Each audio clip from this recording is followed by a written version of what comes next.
I met a guy about 3 or 4 years ago. I met a guy from Bosnia who was like a commando type person, and he was working in security at some conference. And we just realized we speak the same language, so we ended up talking a lot. Went out for dinner with some friends and so forth.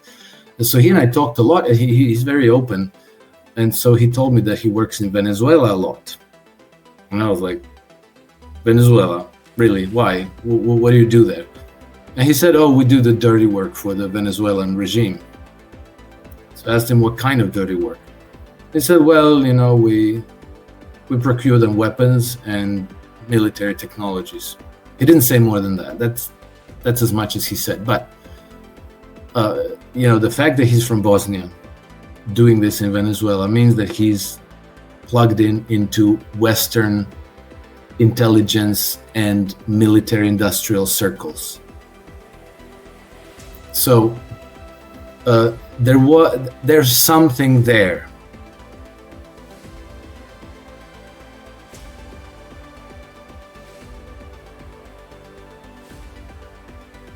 You're watching CapitalCosm. My name is Danny. It is December 5th, 2025, and my guest today is Alex Krainer. Big fan favorite. Alex, we're so happy to have you back on the show. Good to join you again, Danny. Thank you for the invite. Yeah, totally. Let's dive right into the action here. I think the biggest story right now is probably what's going on in Ukraine and Russia between both parties and this peace proposal. Just this past week, I interviewed Martin Armstrong, who had a contact in the Vienna Peace Conference. He was saying that Europe has pretty much begun preparing for war and implementing, preparations to adopt a draft of some sorts. And just a week or two ago, you had voluntary service reopened up for 18 and 19-year-olds in France. So it's looking very dire on the European side. Let's start off there and make our way across the globe, so to speak. But your overall take right now on the European political side. What do you see going out there? The political elite, let's call them that, they're preparing for war. There's no question about that. We had this week a German minister of no, not this week, just at the end of November, I think 27 November, he gave an interview. The German Minister of Defense did. And he said that with regards to the upcoming talks in Moscow, he said that if Russia doesn't submit, that, we, meaning Germany, would enter into the war directly. And he said that if that leads to World War III, so be it for Ukraine. That is so beyond crazy. I don't think the word has been invented yet, but he's out crazied Annalena Baerbock, if that's even possible. She said a couple of years ago that she puts Ukraine first and doesn't care what her German voters think or how difficult their lives get. So they're just doubling down on crazy. The problem is as Trump would put it, they don't have cards to play. So their militaries are not ready. Their weapon systems are not ready. They basically have nothing. And all of these political elites in Europe are extremely unpopular at home. So they don't even have proper constituencies that would follow them. And so they're doing their best to spread Russophobia, to instill fear of Russia into everyone, to create, again, the mass formation psychosis, which we'll see. As the Goebbels thing is frightful when that if you say a big lie and repeat it enough times, it becomes truth. So we have to be careful about that. But at the moment, they don't have credibility either. I don't know where we might be in 2029 and 2030 if they, keep repeating the Russians are coming. but they are creating conditions for war, and one of the requirements is to destroy the economy, because when the economy is doing well, when people are prosperous, when they have good career prospects, they're not looking to go off to war. If you destroy the economy and you have high unemployment, particularly youth unemployment, that's when you can influence all those young men, and tell them, well, why your country is broken? It's the Russians. We have to go and kill them, and then things will be better. And it's you, lucky man, who get to correct historical injustices and reclaim the greatness of your nation again. Like the whole gig that was played out in Germany in the 30s and in Ukraine after 2014. It's practically a social engineering process that they've mastered, because this is not their first rodeo. And they're going to try to play it out again. Only, I don't know how well that works, because at the moment, they don't have the United States at their side. The United States is opposed to this, and the United States is actually building a friendly partnership with Russia and with China. And so the Americans are going to be opposed to that war. Americans are still dominant in Europe in terms of the military. They still occupy Germany, so they have very, very significant influence in that sense. And a lot of the weapon systems that the Europeans have are American systems. So, Americans say, no, we don't agree with you using Patriot missiles or our howitzers or aircraft or any of that. Or, we won't provide you intelligence. We won't, satellite data, none of that. You're on your own. So to my mind at the moment, this is nothing but sheer panic and desperation. And then on the positive side, we had Steve Witkoff on Monday this week in Russia, sitting down for 5 hours with Vladimir Putin. Very same day, Chinese Foreign Minister Wang Yi was in Russia as well. He was meeting with Sergei Lavrov, his counterpart. But, given that the 5-hour meeting went on behind closed doors, it can be excluded that, part of those 5 hours, they all sat together on the same at the same table. And Patrick Bob, he's a German journalist. I don't know how he knows, but he said that Chinese are very much involved in these peace talks, and that the talks are about much the scope of the talks goes much beyond Ukraine, that they were talking about joint developments in the Arctic, and that they were talking about reconnecting the Nord Stream pipelines, which is really interesting because there was nobody from Germany. There was no delegation from Germany. So China was a party to this discussion? Allegedly, I don't know, but allegedly. Right. But the discussion about Nord Stream 2, Nord Stream pipelines is, to my mind, very interesting, because if there were no German delegates anywhere in any of these meetings, and it was only between the United States and Russia, that's telling me that maybe Trump administration is anticipating regime changes in Europe. See, that I wanted to mention that because interesting, it's part of the puzzle about Europe preparing for war.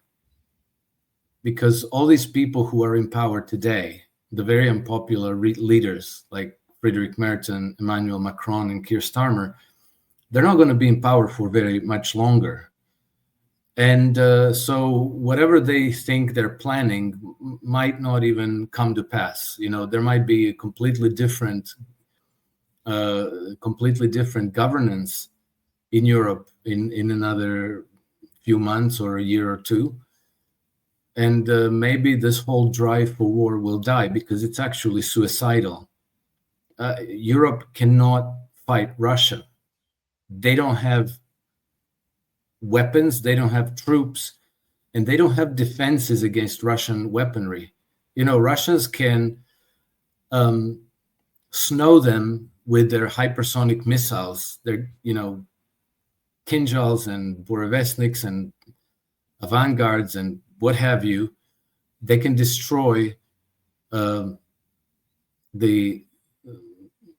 military bases in Europe, the missile defense capabilities in Poland and Romania, all in very short order. They don't even need to use nuclear weapons. And Europeans are going to find themselves flying blind. So all they will have is troops, as though it were World War I. But that doesn't work anymore in the age of, drone swarms. It doesn't help you that you're in a trench. If it was only artillery shooting at you from a couple of miles away, well, that's why you dig trenches and you find safety in trenches. But if they're swarming you with these drones, trenches are of no use. So I don't know where they're going with this, but it pretty much seems the road to nowhere. It's very fascinating because the European leadership seems hell-bent on this. I mean, no one else has an appetite for this except them. Why? What's the rationale behind it? What's really driving their intent to go to war with Russia? Well, I thought that was obvious. It's their deep devotion to freedom, democracy, and human rights. Oh, yes. That's what it is. How could I forget? I think they're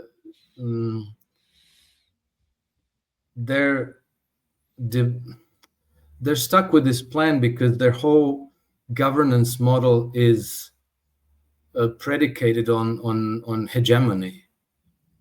So they need to defend Western hegemony over the Eurasian landmass and the whole rest of the world.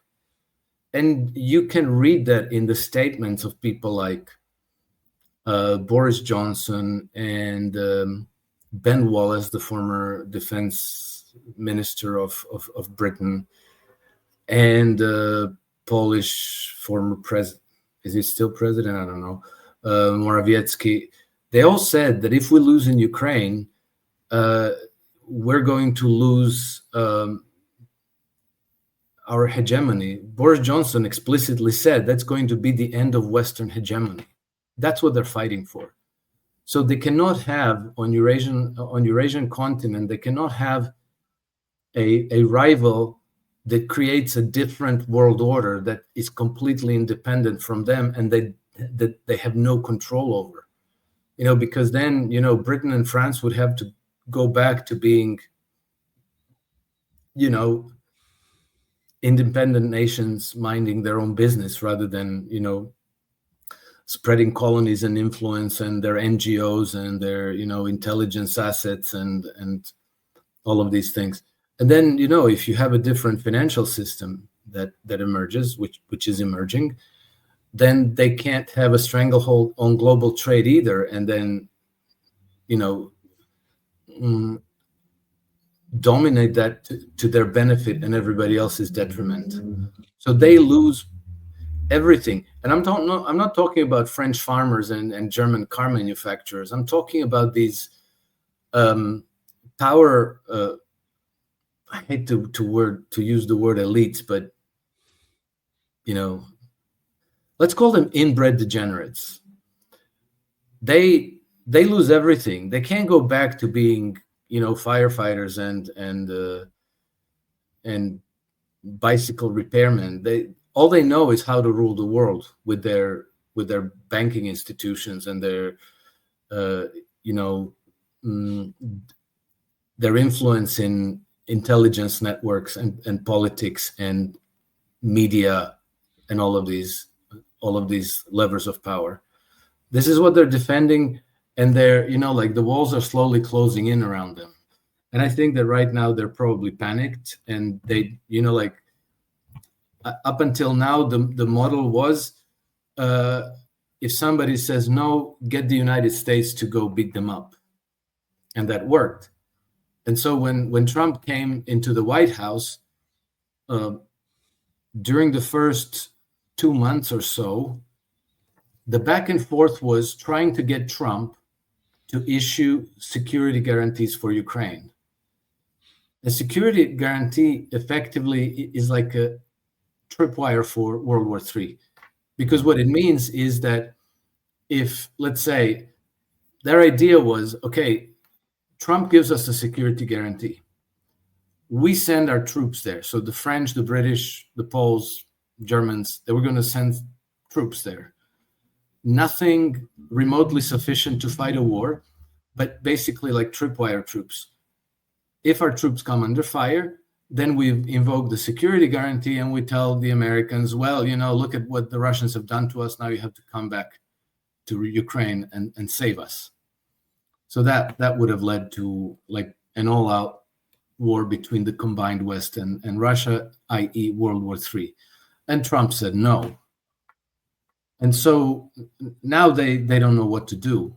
And they're fantasizing about mobilizing Europeans when they run out of the last Ukrainians. So they want, the French chief of defense staff recently said that the French have to prepare for war and they have to prepare to sacrifice their children. And French people were like, what? Why? Are you insane?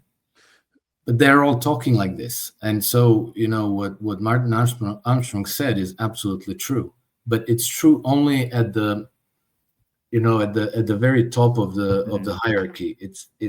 European people are very confused and they don't see why they should go and fight Russia. Yeah. Donald Trump obviously belongs to a different group of elites, separate from the Davos elite or the Davos inbred. What was it? Inbred degenerates? Is that what you called them? Yeah. I think that fits. I can't come up with a better. Parasites sounds right, but parasites is cliche. Parasites are like probably biological, beings that have a certain but these are even inbred. Parasites aren't inbred. Yeah, that is true. Details matter. Well, here's a question for you, Alex. Donald Trump has about 3 more years, or 3 and some change left. 3 years and some change left in his term. Should they get another one of their Davos-controlled candidates in office in 2028, would they be able to keep the Ukraine conflict on ice for the next 3 years and reopen it in 3 years' time once they get another no chance of that like Biden? No chance of that happening, Danny. I think that Russians are not stupid. They understand what the risks are, and they will very certainly move to uproot every potential for war making on the Ukrainian side. They will defang them as thoroughly as they can, and they can. So there will not be much Ukraine left in terms of war making capacity. But the thing that could change the equation is getting the United States back on board. That's the big, thing. And I think that they are preparing to stage a color revolution in the United States. I think the preparations for that are ongoing. And just a few weeks ago, we found out that I forget who, but one of those investigative organizations that pays attention to these things have found a group of European billionaires funneling $2 billion to progressive causes in the United States. And these progressive causes are to make it all seem nice and let's say constructive, philanthropic. You give money to things like fight against racism. So a lot of money ends up with organizations like Black Lives Matter. And then you fight against fascism, so you fund Antifa and these types of organizations. And equity, diversity, inclusion, so, LGBT organizations get money and funding. Nobody cares about racism. The European inbred degenerates certainly don't care about racism. They love fascism. And LGBT, they kind of like that because that's part of their thing, lifestyle. But, they gave $2 billion to these types of organizations. What's important to recognize is that these might turn out to be your future rioters and saboteurs and terrorists and assassins and so forth. And this is a playbook that's been used effectively many, many times in the past. Even the Bolshevik Revolution was a form of that. I grew up in communism. They taught us that, it was the oppressive Tsarist regime that was exploiting the working class, and then the workers rose up, overthrew the Tsar, and created a communist government. That's the children's tale. The reality is that Lenin and Trotsky were sent from abroad with very, very abundant funding from German Wall Street, City of London bankers. Literally tens of thousands of revolutionaries came from all over Europe and the United States in position to overthrow the government and to establish the communist dictatorship.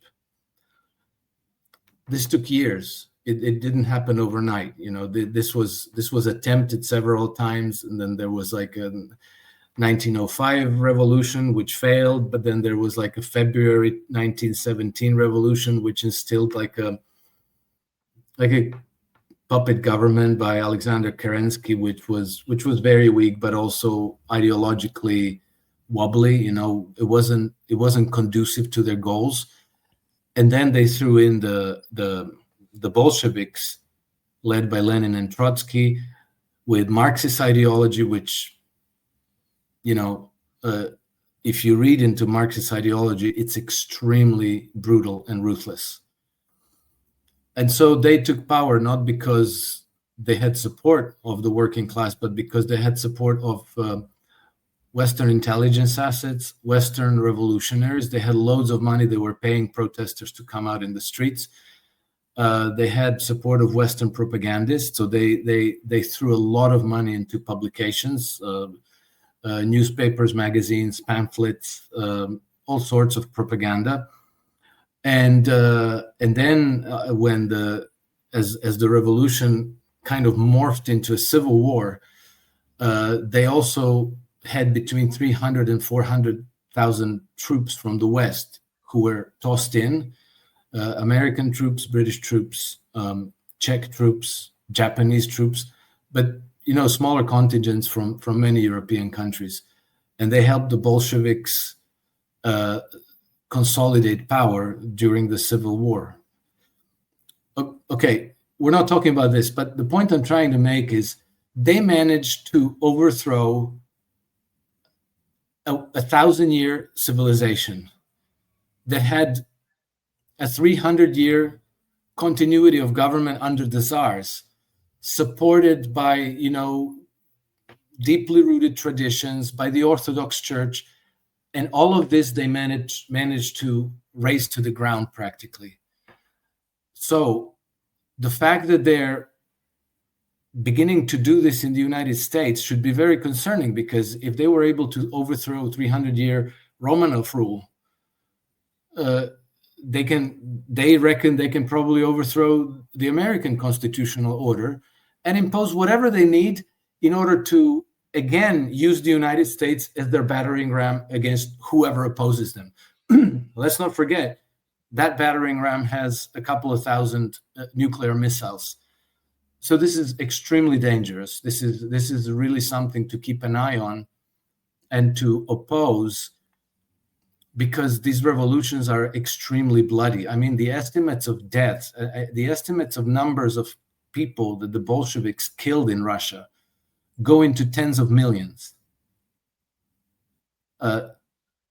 So, these people are not joking around. This is existential for them. They will use everything they can, and their best bet is to get the United States on board. And they don't care how. If Trump won't do it, they'll try to overthrow Trump. And, if they stage a revolution, they don't have to wonder about who's going to be the next president. Are they going to be, sympathetic to our agenda or not?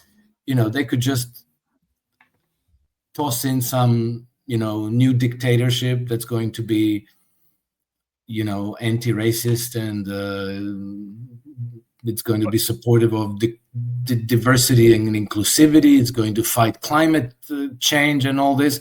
But in practice, it's going to be an instrument of them winning their global hegemony, like their 1,000-year dream. Hey guys, quick pause from the podcast, but this is something I feel is really important to let you in on. Back in 2020, before I even started this channel, I was looking for an edge, a way to find the big opportunities most investors never even hear about. That's when I found Capitalist Exploits Insider. From day one, it felt like I suddenly had my own team of world-class market pros working for me, digging up trades all over the world, doing the deep research, and handing me ideas that had massive asymmetric upside. Stuff that I would never even think about. Since then, my gains with them have blown past the S&P and the NASDAQ, and it's honestly the single best newsletter I've ever subscribed to. And that's not me blowing smoke. That's for real. I've interviewed their publisher, Chris McIntosh, more times than I can count. In fact, my latest conversation with him is linked in the description box down below if you want to check that out, as well as a pinned comment. And every time, I'm reminded why I've stayed a member for years. Right now, they're offering a special $1,000 discount on the Insider subscription, but it's only for CapitalCosm viewers, so you're only going to get it by clicking the link down below in the description box or the pinned comment. You're not going to find this anywhere else. Click the link, lock it in, and start getting the same game-changing research I've been using since 2020. But don't they seem a bit neutralized the last year or so? I mean, they're not as effective as they were like during Trump 1. Trump does appear to be in more control over the media and the opposition. Like there isn't much youth energy on the Democratic side and then the side that Davos controls, like it was in 2016 to 2020. You're absolutely right. That's true. But this is exactly why I think that they're taking their fight underground. No king's protests. Where the hell did that come from? The United States doesn't have a king, right? And there's no king's protests in England. There's no king's protest in Canada, where Prime Minister swears allegiance to the British king. Literal in the king. United States. So these are and then like a lot of these Black Lives Matter, even LGBT associations and Antifa, all these social justice warriors. They all have armed groups. They're all being trained in handling weapons, in staging insurgencies, sabotage. And of course, there's going to be a number of them who are going to be willing to use weapons. And then you can always, once you get that going, you can always throw in some Azov battalions, leftovers, some of these Nazi elements from Ukraine. You can always throw in some of your Al-Qaeda, Al-Nusra, HTS fighters in there to get a real war going. And they don't stage these revolutions by saying, "Oh, we're fighting for global hegemony, for the global banking cartel." They always wrap it in something nice. 100 years ago, it was the workers' right because you had the Industrial Revolution, you had all these crises, people were poor. And workers felt oppressed in many places. So exploit people's sense of injustice to fight for justice. Same thing here. You can say, oh, climate change. Oh, the gay people and trans people are being oppressed. And racial minorities are being oppressed. And whoever is oppressed. wherever you can find a cause to remedy some perceived injustice, you can find this dry tinder that's going to fight for a better world, and you're just going to harness them to carry water for you. You don't care about their causes whatsoever. Like people who sponsored the Bolsheviks didn't care about workers' rights in the least. They wanted to overthrow the Russian regimes, and they wanted to plunder Russia. That was the PR, the worker stuff. I mean, it's the PR wrapping that they put on all this to get it through the gate. Yeah, exactly. Because this is seen around the world.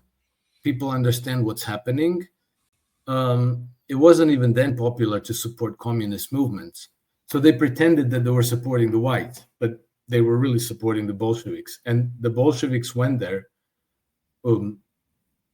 with two assignments.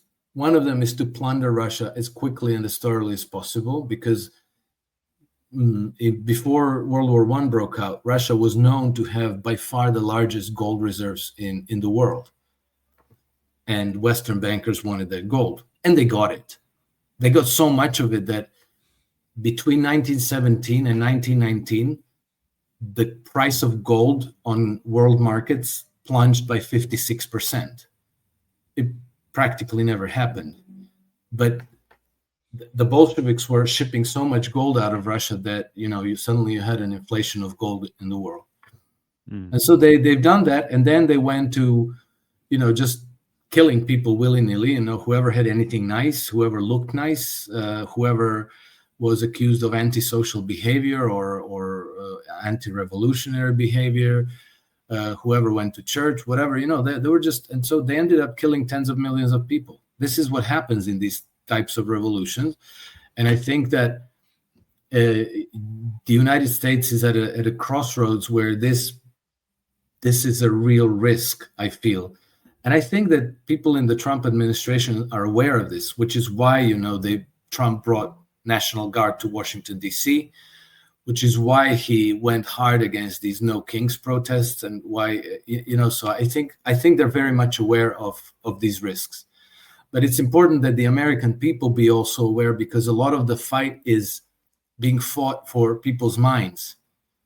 So if you convince them that, oh, Trump is trying to become an evil dictator, and he's going to destroy our constitutional order, blah, blah, blah. And then, you make all these social justice causes popular, you're kind of tilting the scales in their favor.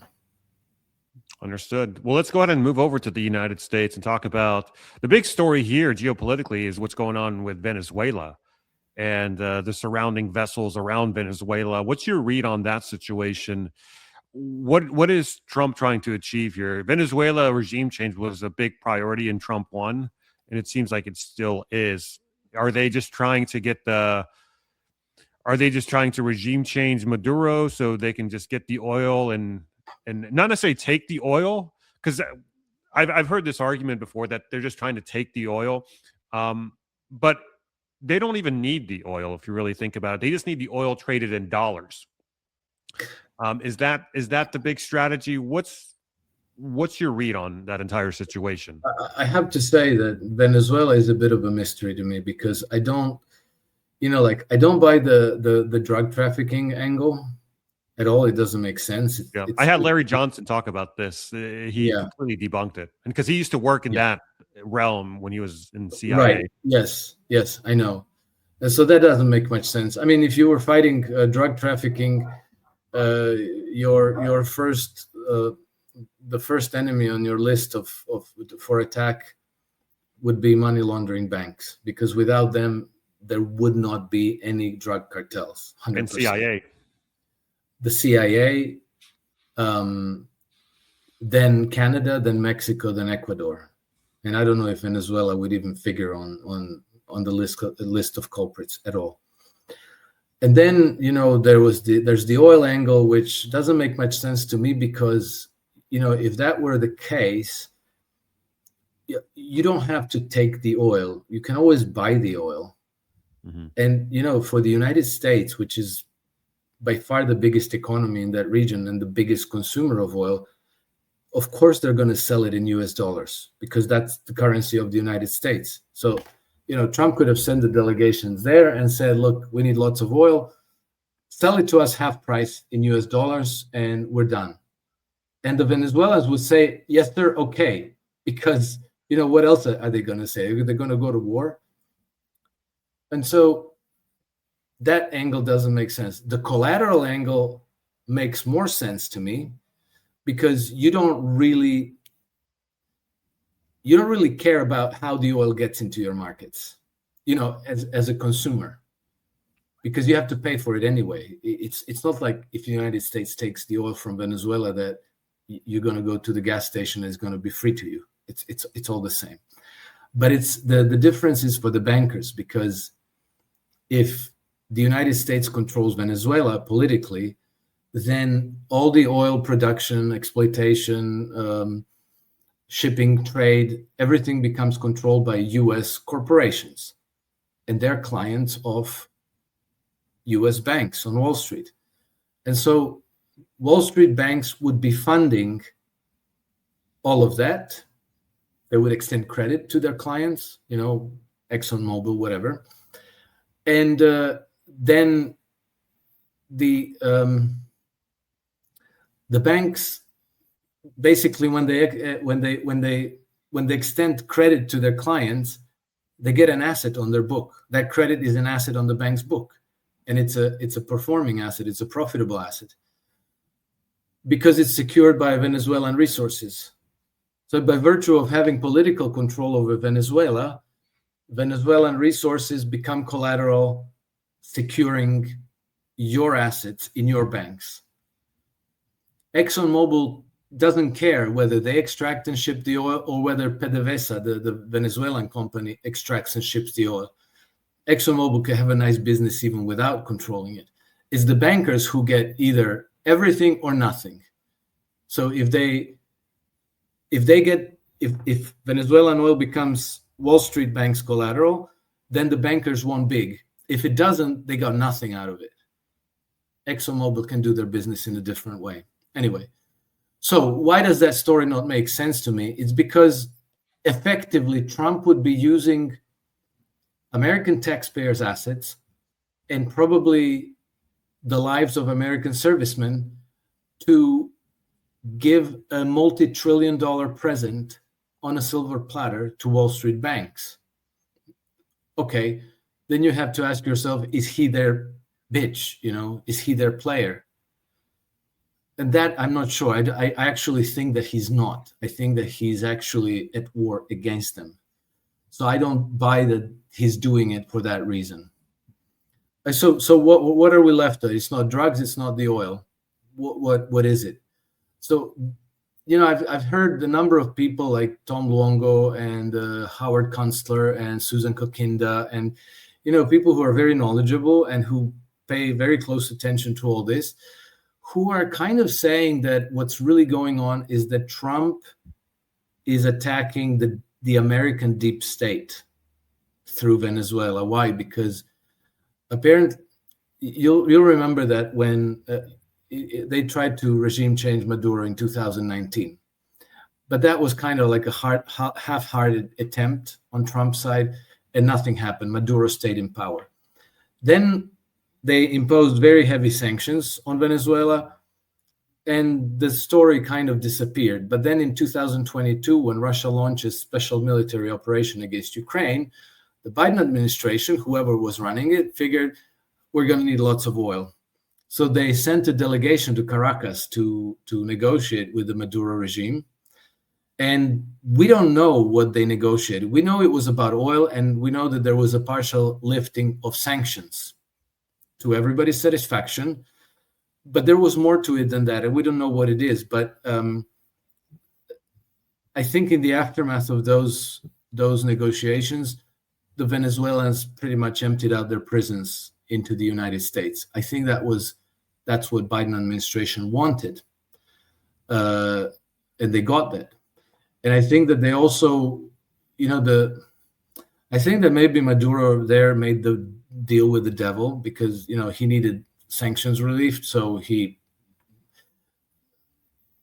apparently the Smartmatic voting technologies were developed in Venezuela, or they are there at Venezuelans are keeping the server farms where all of this stuff is being cooked up. And is there any real evidence behind that though? Because I've heard this like during the 2020 Stop the Steal stuff, but yeah, I've never seen like any evidence that. yeah, that's a problem. I don't know if that's I don't know if that, but a lot of people are talking about that, and if everybody's saying it must be true.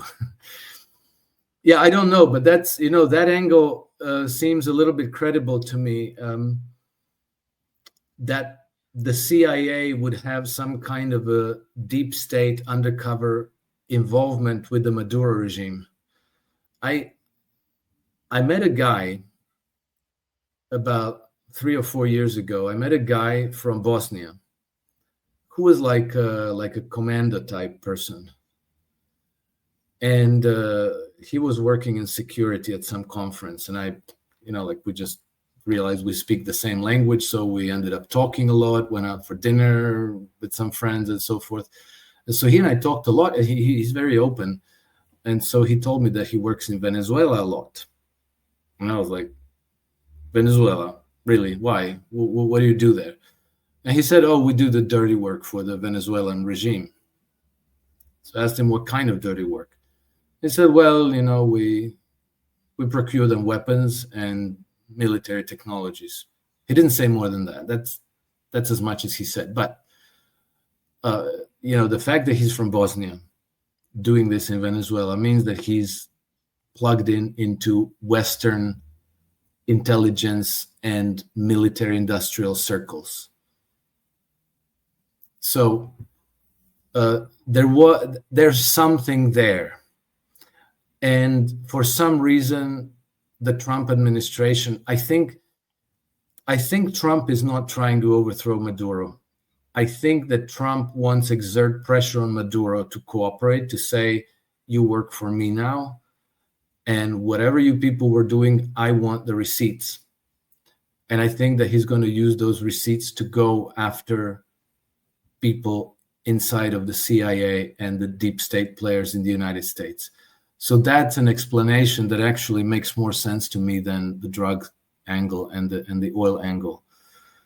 Because let's remember, this didn't start yesterday. The United States started blowing up these boats in the first half of September, which means that it's been almost 3 months. And in those 3 months, if you're going to invade a country, you're going to build up forces. And, to invade Venezuela, you probably have to bring up pretty close to 500,000 troops. That didn't happen. They're just like running these boats. And another thing to keep in mind is that these boats have very powerful spying and listening technologies on them. So, if money is flowing back and forth between Venezuela and Aruba, Curacao, Cayman Islands, British Virgin Islands, these offshore tax havens through which a lot of this drug money is being, not just drug money, but weapons money, terrorism money, deep state money, CIA money is circulating, then I think that the presence of U.S. Naval assets there is also probably aimed at intelligence gathering. So that's why, they brought all these assets there. They're floating around the Caribbean, but they're not building up for an invasion. But Alex, isn't this also a continuation of the Monroe Doctrine that they talked about at the start of the second administration? Aren't they just trying to also, could it also be that they're just trying to get the Western Hemisphere fully into the control of America in this case? That's an explanation too. That is definitely an explanation too. Yeah, because if they're preparing for, because it looks like you brought this up before, like a grand bargain at play where Russia can, the Russian and Ukraine stuff will resolve itself. Russia will take its territory. China may take Taiwan, and in exchange, the U.S. may take control over Venezuela, maybe even Cuba or something to that effect. And you have like this regionalized world, so to speak, a multipolar world as a result. The United States takes the Western Hemisphere, Russia takes control and influence over the Eurasian and landmass, and China has control and influence over the Eastern Asian bloc. Could that also be a grand bargain at play? Because it's very interesting when you mention China having a seat at the table during the talks in Miami that they had just in Moscow, you mean? Oh, sorry, yeah, Moscow, yeah, Moscow, not Miami. That was a separate talk, but yeah, Moscow. So I found that very interesting that they were allegedly discussing trade routes in the northern pole and stuff like that. I mean, could that also be another route? Another thing that's happening as well is that the world is being carved up, and you're seeing deglobalization transmuted into multipolarity in that sense. Yeah, that's definitely possible. It's even likely, but I think that I think that Trump feeling in jeopardy from the globalist cabal, people who are loyal to the City of London, to Wall Street bankers who are entrenched in the deep state.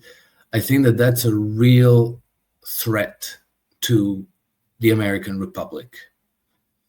And then, Monroe Doctrine would probably be a lower priority thing because, that you could do without weapons even when you feel secure. But if you don't feel secure, you have to remove the sources of risk that you perceive. And I think it's true that, because, you could do the Monroe Doctrine, you could completely take total hegemony over the whole Western Hemisphere. And then, the Brits come in and they help themselves to all of it because they just, flipped Washington into their orbit. So I think that the higher priority problem is uprooting these European inbred degenerate warmongering elites that still have their hands on the levers of power in many different ways.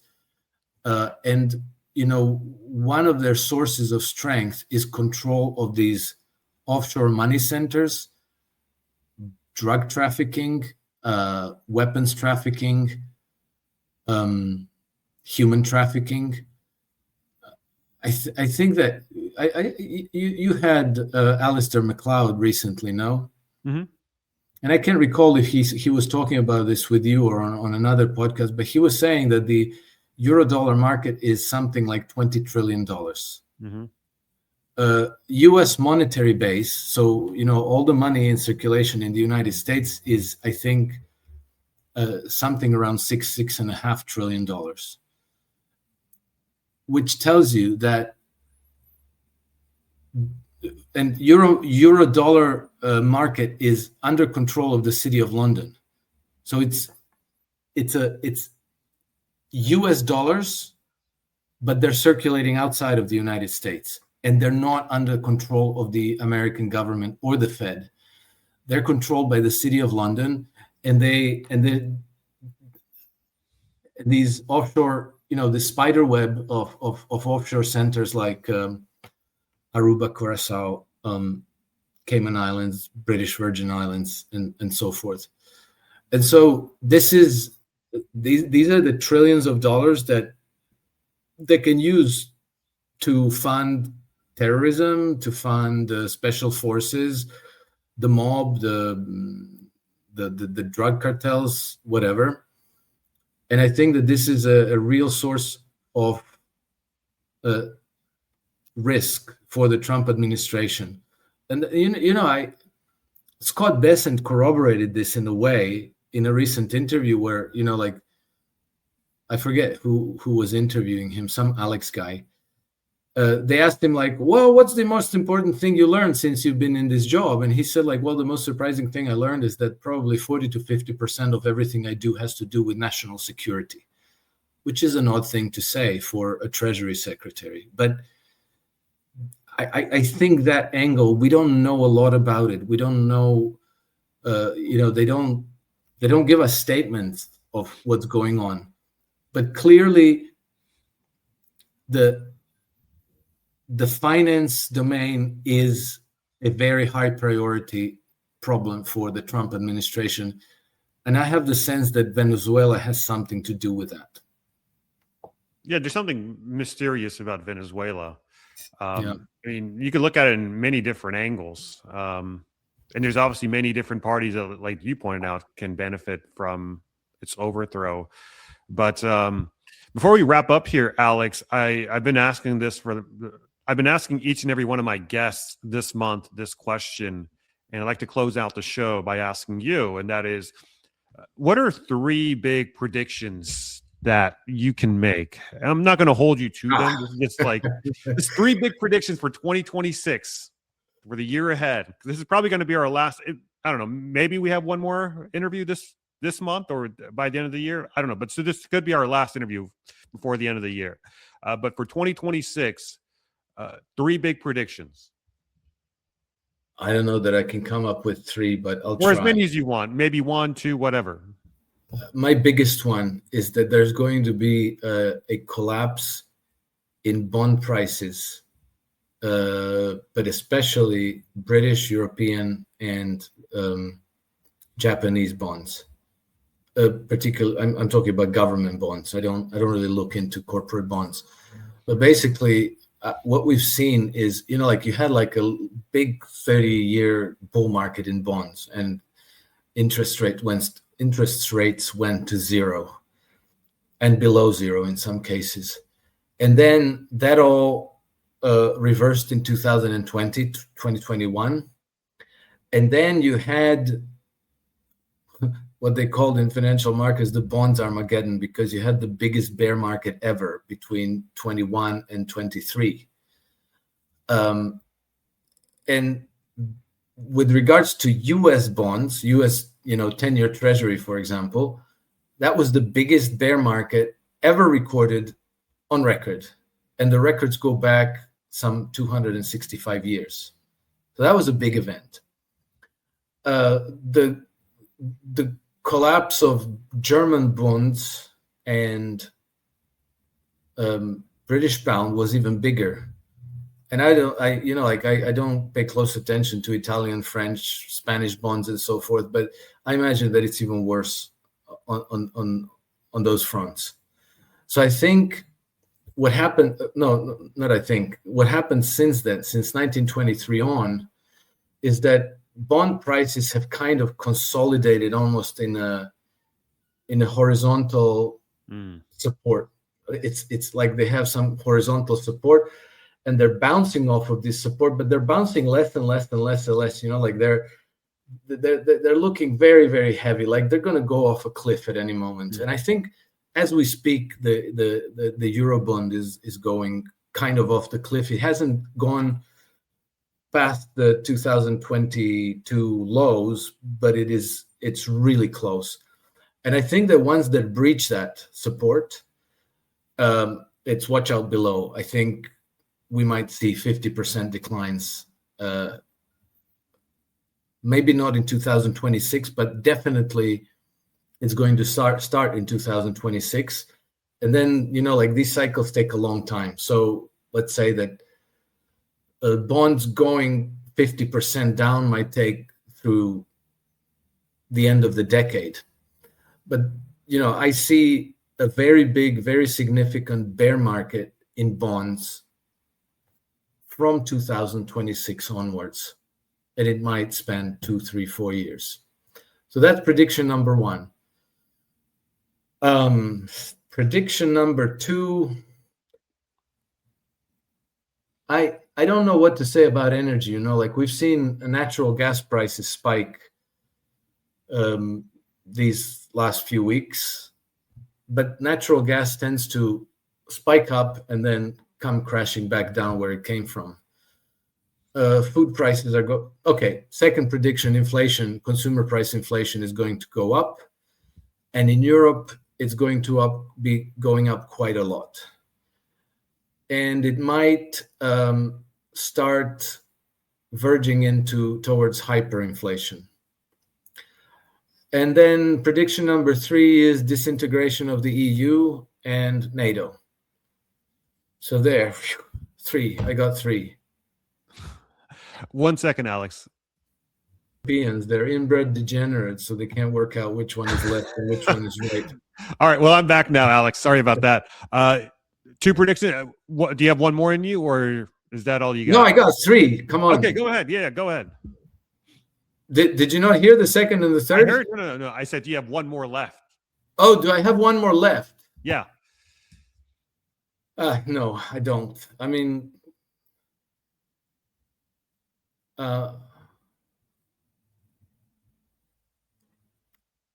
I'm gonna leave that to. I'm not much of a predictor, you know. I like to follow trends because predictions are all 50-50. Either it happens or it doesn't happen. You're lucky if it's 50-50. I mean, if you're 50-50, you're lucky if you're 50-50. Exactly. You're doing really well. Well, Alex, my friend, thank you so much for coming on. I don't know what happened there with the camera, the ECB, or someone must have been listening in or something. Somebody didn't like what they were hearing, but they were hearing the truth. So, you know, rather than cutting Danny off here, deal with the problem, people. Yeah. And I love the EU. I love Ursula von der Leyen. I'm a big supporter, a big fan. So don't come knocking on my doors, please. No, please don't. All right, Alex, where can people find you, my friend? Oh, so they can find me on Substack. I have 2 publications. One of them is a daily market newsletter for traders and investors. It provides trend following signals for 18 global markets, including gold and Bitcoin. It's called iSystem Trend Compass. My second publication is called Alex Krainer's Substack, which is my personal publication where I publish less frequently, but maybe more refined and better researched article, stuff I couldn't do on a daily basis. And then I like to shoot my mouth off on X. My handle is @NakedHedgie. All right. We'll have the links to all of your socials down below. So check them all out, guys. And if you got value out of this podcast, drop us a like, comment, go in the comment section. And let me know your thoughts. I'm always interested in hearing your thoughts. Did you agree? Did you disagree? What do you think? What do you think is happening in Venezuela? Drop me your thoughts. What are your theories? Drop them in the comments below. I will read every single comment. I may not be able to reply to every one of them, but I do read them. Subscribe to the channel so you don't miss an episode. And by liking, subscribing, commenting, you do help us in pushing this video, this channel, and this message in the algorithm. So it may not seem like much, but a little bit does go a long way, and it does support me in the process. But if you'd like to support me even further, check me out on Substack at CapitalCosm.substack.com. You get access to all of my stuff early, ad-free, and uncensored. And so with all that said, I appreciate your time, guys. Alex, thank you so much for coming on, and I will catch you all later. Bye. Thank you. Good weekend to everybody.